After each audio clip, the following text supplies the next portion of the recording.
আসসালামু আলাইকুম রহমতুল্লাহি বারাকাতু। দীর্ঘদিন পরে চলে আসলাম আমাদের গ্রামের বাড়ি, অর্থাৎ ঢাকা থেকে চলে আসলাম আমাদের গ্রামের শরীয়তপুর বাড়ি। সেখান থেকে আজকে আসলাম, আমাদের কিছু গাছপালা বাগান আছে, সেগুলো দেখার জন্য আপনাদের সেগুলো দেখানোর চেষ্টা করব। সাথে আছেন আমার মামাতো ভাই মোহাম্মদ তারিকুল ইসলাম। আসুন আমরা আমাদের একটু গাছপালা দেখাই। এই যে এই গাছগুলো লাগাইছিলাম আমরা, মেহেরকনি গাছগুলো আলহামদুলিল্লাহ যথেষ্ট বড় হয়েছে অল্প কয়েক বছর ধর। কারণ গাছ মানুষের সবাই আনন্দিত হয়, এমনকি গাছপালাগুলো অক্সিজেন টানার একটা বড় একটা মাধ্যম।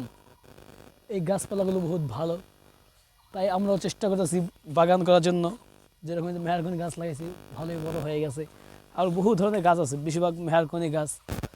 কারণ এই গাছগুলো কাঠ পাওয়া যায়, যে কোনো একটা কাজে কাজ করা যায়, যে কোনো একটা। এই গাছগুলো খুব ভালো গাছ, কাঠ হয়। এই দেখেন আমাদের গ্রামের বাগানগুলো কত সুন্দর। আপনারাও সবাই গাছপালা লাগাবেন, কারণ গাছপালাগুলো ভালো। এই দেখা যাচ্ছে যে কিছু গাছ আছে, খেজুর গাছ, এই যে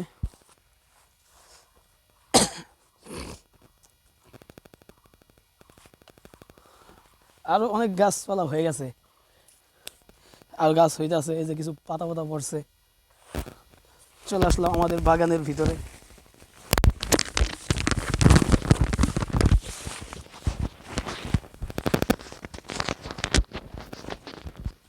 আরো দেখাবো আপনাদের। এই যে কিছু গাছ আছে আপনার, করেই গাছ। এই যে দেখছেন আমাদের বাগানটা বড় আছে, এখানে বহুত বড় একটি।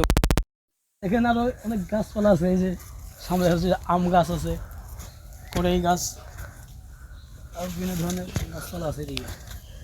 দেখুন আপনাদের সবই দেখানোর চেষ্টা করবো। এই যে দেখা যায় এখানে আম গাছ, এই সবগুলো গাছ দেখলাম আপনারা, মেহেরকনি গাছ, করেই গাছ, পরে বিভিন্ন ধরনের খেজুর গাছ আর ইত্যাদি বিভিন্ন ধরনের গাছ আছে। এই দেখতে পাচ্ছেন এই যে আম গাছগুলো। এই যে আমের বল আসতে লাগলে আম হবে। এবার আমগুলো খুব সুস্বাদু আম। এভাবে আম কিনে খাই, কিন্তু গাছের আম যখন খাই তখন মনে একটা তৃপ্তি আসে, কারণ গাছের ফল তো ভেজাল মুক্ত। এই দেখছেন আপনারা, দেখতে পাচ্ছেন যে আমের বল আসছে। এগুলি আস্তে আস্তে বড় হয়, পরে যখন পাকে তখন মজাটা লাগে। যেগুলো আম সাধারণত কিনতে পাওয়া যায় তার চেয়ে বেশি মজা, কারণ এই আমগুলো তো ভেজালযুক্ত, আর এই গাছের ফল তো আপনার ভেজাল মুক্ত। তাই আপনারা সবাই কি এই সমস্ত গাছপালা লাগাবেন, বিশেষ করে ফল পাকড়া গাছ। এটা আমার মাঠে একটি বাগান, এই বাগানে কিছু মেহেরকনি গাছ দেখালাম। এছাড়াও আমার বাড়িতে একটি বাগান আছে, সেগুলো যেগুলো আপনার মেহেরকনি বিভিন্ন ধরনের গাছপালা। সাইডে দিয়ে একটা আম গাছ লাগাই দিলাম, আর বাড়িতে আছে আপনার সবই ফল পাকড়া গাছ। পাচ্ছেন আর এই যে কত গাছ আছে এখানে, যে জিলাপি গাছগুলো আছে, এটা ভিন্ন এক তরিকা জিলাপি গাছ। অনেকে মনে করেন জিলাপি আবার গাছ হয় কীভাবে, জিলাপি তো শুধু বাজারে ভাইজা বিক্রি করে। এটা একটা গাছ, ফল গাছ। এই গাছ জিলাপি ফলটা খুব সুস্বাদু। ওই তাল গাছ আছে, ওই দেখছেন যে কলা গাছ, কলা হয়েছে। গাছের কলা খুব সুস্বাদু কলা।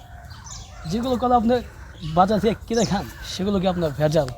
এই গাছের কলা যে খাবেন, কোনো ভেজাল নেই, ভেজাল মুক্ত, মিষ্টি, কামড় দেবেন দেখবেন মজার মজা। এটা আরও একটা কি ভিটামিন আছে, কারণ এগুলো তো বাড়ির গাছ, পাকনা কলা গাছ, তো এগুলো খাইতেই খুব সুস্বাদু। এ দেখতে পাচ্ছেন আর কত ধরনের গাছ আছে, বাঁশ গাছ, মেহেরকনি গাছ, এই যে আরও কত ধরনের গাছপালা আছে। দেশে থাকা হয় না তো এরকম, তাই কি এগুলো যত্ন নেওয়া হয় না। যত্ন নিলে তাও আরও ভালো হতো। এখন এই যে আলহামদুলিল্লাহ, আল্লাহ শুকর, ভালো হয়েছে গাছপালা। দেখতে পাচ্ছেন কত সুন্দর দৃশ্য। এই ধরনের গাছপালা যখন দেখি তখন এমন একটা কি চোখ কি যায়, ভরে যায়, দৃষ্টি কি শীতল হয়। কারণ গাছপালা এমন একটি জিনিস, চোখকে কী দেয়, শীতল করে দেয়। তাই দেখতে পাচ্ছেন কত সুন্দর দেখা যাচ্ছে দৃশ্যটা। আচ্ছা, দেখতে পাচ্ছেন যে কত গাছ আছে। সবাই ভালো থাকেন, আবার দেখা হবে ইনশাল্লাহ আগামীতে আর এক ভিডিওতে।